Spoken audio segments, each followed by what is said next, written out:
Bem, pessoal, hoje eu vou estar aqui atendendo aos pedidos aí do último vídeo do canal. O pessoal pediu muito para a gente estar falando mais sobre o livro aqui Harmonia do Mundo, né, do Marcelo Gleiser, que nada mais é do que um romance, ou a gente pode também estar falando que é uma espécie de uma biografia romanceada, né? Que o Gleiser fez aqui sobre o Johannes Kepler, que é o que a gente chama aí de fundador da astronomia moderna, né? Então o pessoal esteve pedindo bastante, Guilherme, fala aí sobre o livro, o pessoal gostou muito. Então eu vou falar um pouco aqui, mostrar o que mais me chamou a atenção, detalhar mais um pouco o livro. Vou soltar a vinheta do canal e eu volto já já, pessoal.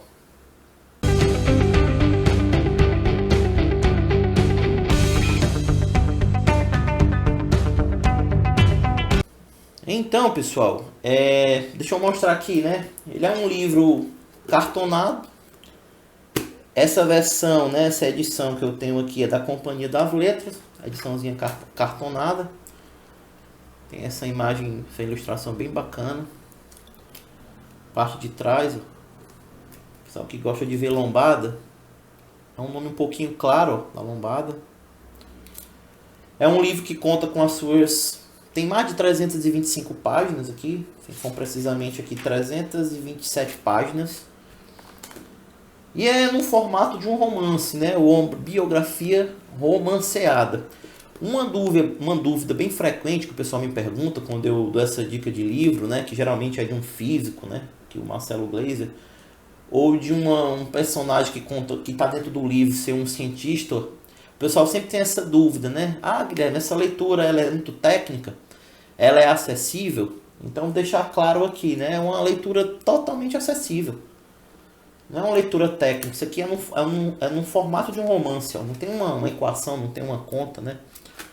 Então é totalmente acessível aí a pessoas que não são da área de física ou da matemática, tá bom? E o que se trata aqui, né? Todos vocês já conhecem o Marcelo Gleiser, é um grande físico brasileiro, né? É um físico teórico que também gosta de se aventurar a escrever livros aí, romances e etc. Gosto muito do Marcelo Gleiser, da literatura dele. E como foi que foi alicerçado esse livro? Primeiro, isso aqui foi um vasto, como é que eu posso dizer, uma extensa pesquisa, né? Onde ele juntou diversos documentos e manuscritos originais.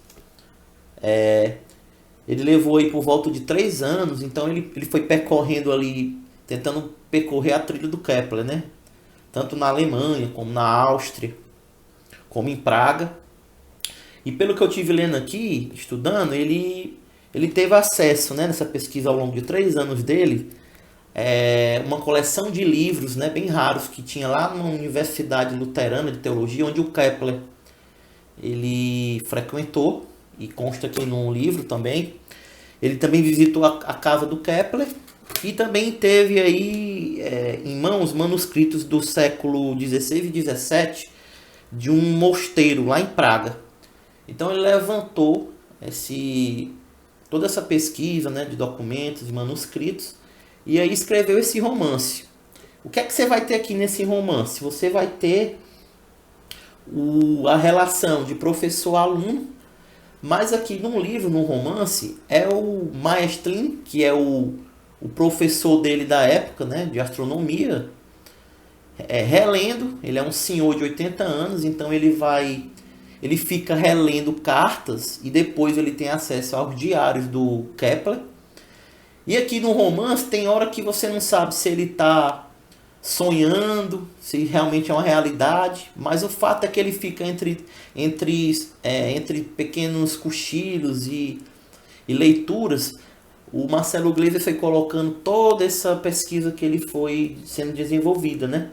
Então o que você tem aqui no livro é isso, é o relato do mestre do Kepler, de um professor dele, lendo as cartas e o diário do Kepler.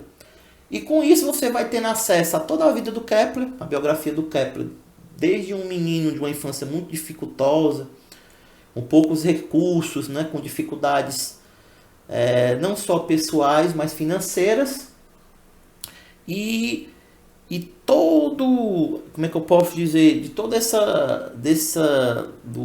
de como ele trilhou uma vida de um professor de uma província, a um matemático imperial, e até como ele sucedeu, né, que ele conheceu e depois ele sucedeu o Tycho Brahe, que era na época ali, né, considerado um grande astrônomo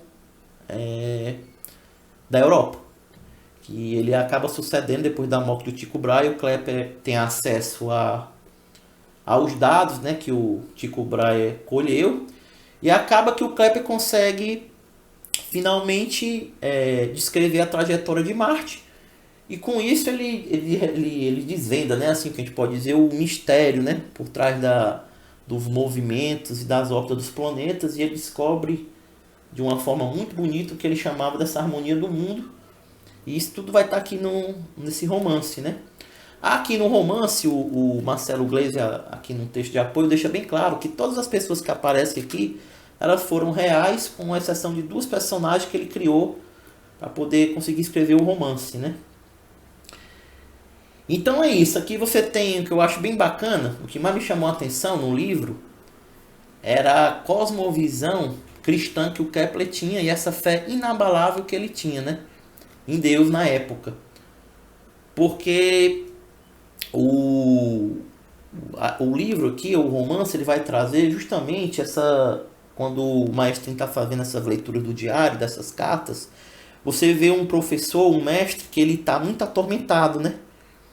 Ele não superou, ele está com remorso por não ter ajudado o Kepler a defender a visão que ele acreditava, que era a visão do Copérnico, né? Que acreditava que os planetas giravam em torno do Sol, e não a de Ptolomeu, que achava que a Terra que era o centro do universo e os planetas giravam em torno. E naquela época, quem defendia uma visão dessa, né, era muito assim menosprezado, né, sofria, como que a gente pode dizer, preconceito por parte da igreja da época, né? Não só católica, mas como da igreja luterana que ele fazia parte, o Kepler.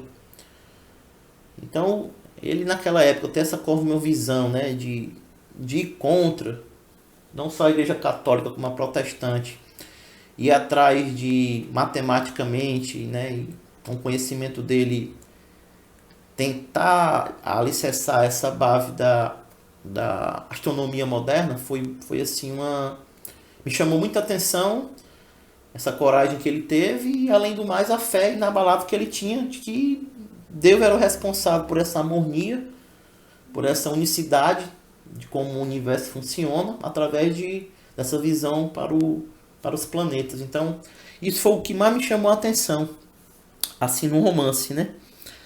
E só para vocês terem uma ideia, eu marquei muita coisa, para o vídeo não ficar muito longo, eu pensei assim que eu achei mais interessante.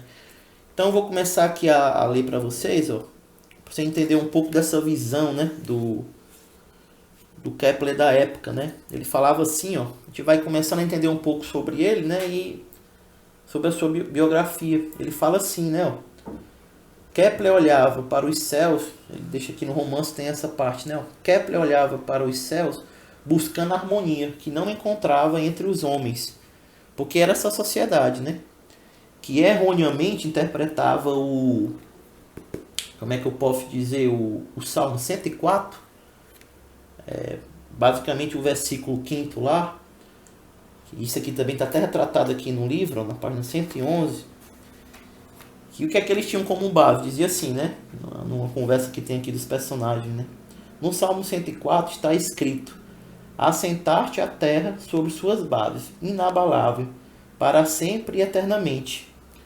Então, os luteranos da época e os católicos acreditavam que a Terra tinha que estar no centro do universo, e que essa interpretação da Bíblia do Salmo 104, versículo 5, era isso. E ele, como ele também acreditava como o Copérnico acreditava, ele achava que não era assim, que não fazia sentido. Não só isso, né, da centralidade da Terra, né, ali em torno do sistema, em torno do espaço, mas também pela, como é que eu posso dizer, por ele achar que deveria existir alguma força que era responsável, né, por esses movimentos e trajetória dos planetas, né. não só a questão, né, se era terra ou era sol que estava no centro, mas também o porquê desses movimentos, né? Não era legal perguntar o porquê. Os religiosos da época achavam que é porque era assim e ninguém podia nem pensar que não era e pensar contra, era ir contra Deus. E o Kepler não, né? Então, ó, você vê um pouco dessa, como é que eu posso dizer, desse desprezo e preconceito dos religiosos da época. Eu vou ler aqui um trechinho da página 138, que reflete um pouco sobre isso que eu estou falando, né? Que ele diz assim, ó, né? Kepler falando aqui, ó, a tolerância tem pressa e desaparece quando bem quer. Continuou, né?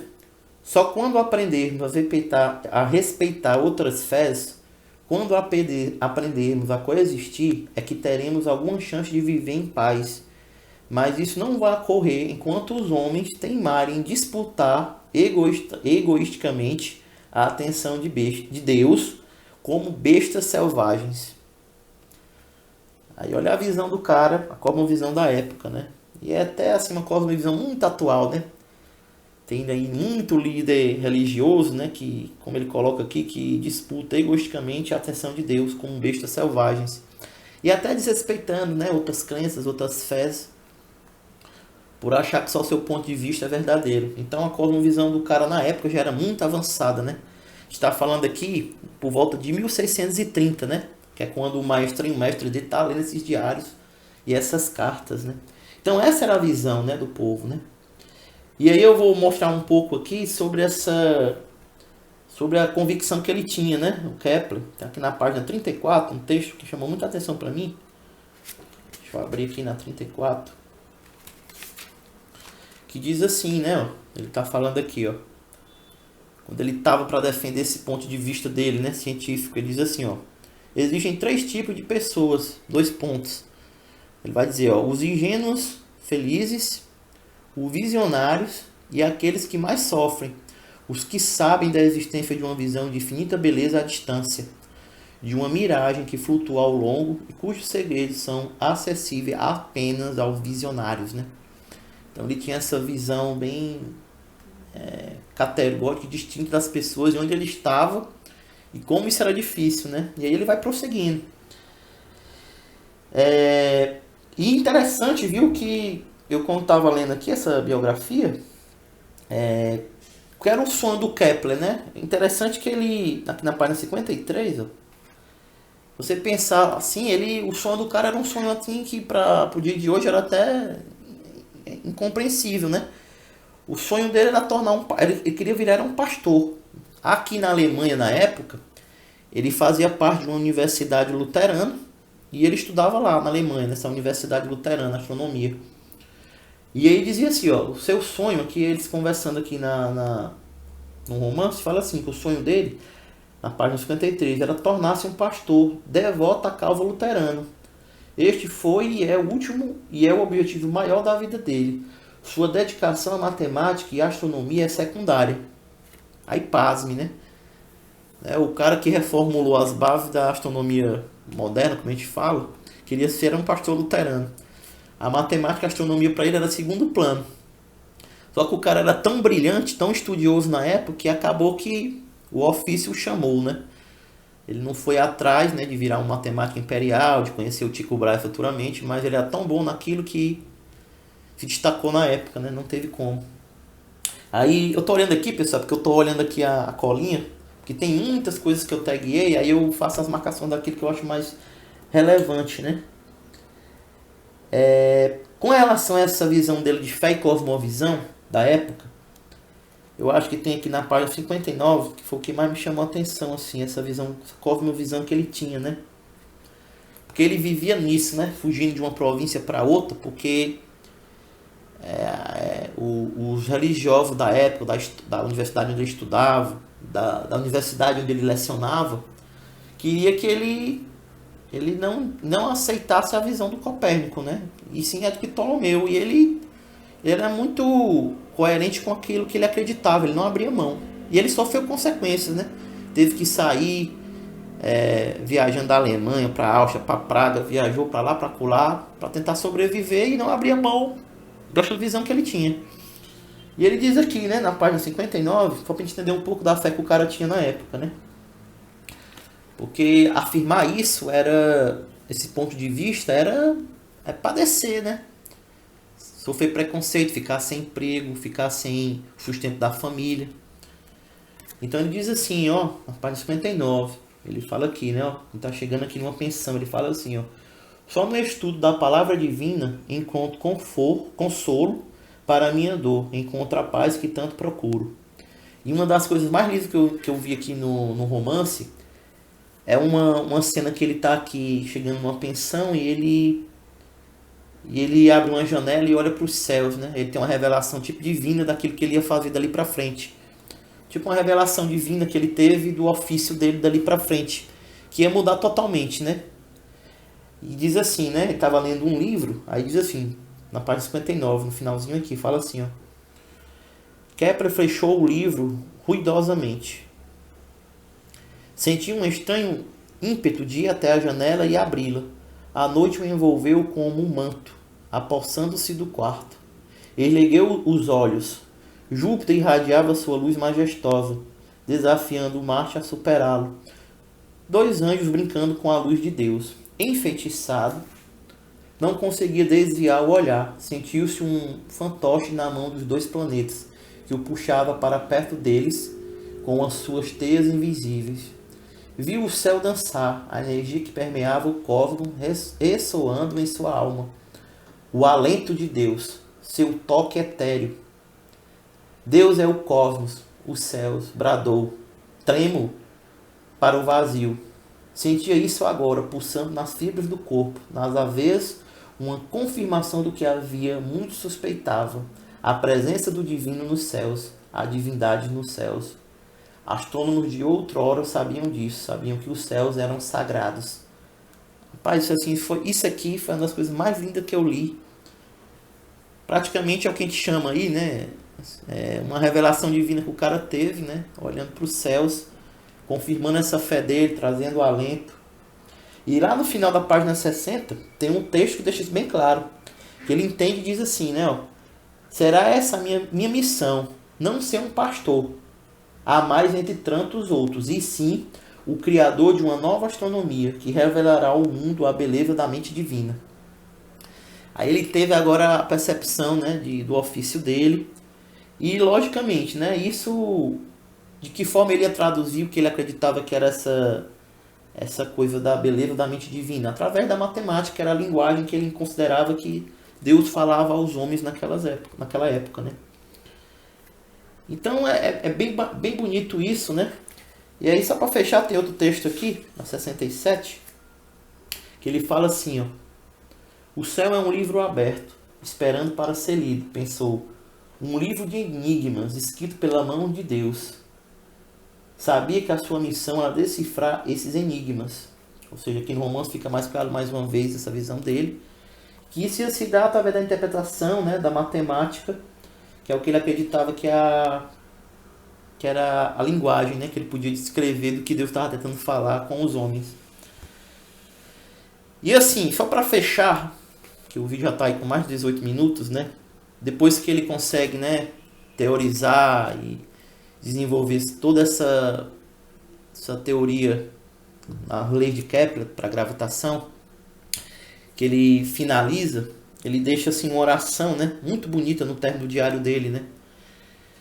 E fala assim, que é uma das coisas mais lindas também que eu achei, né?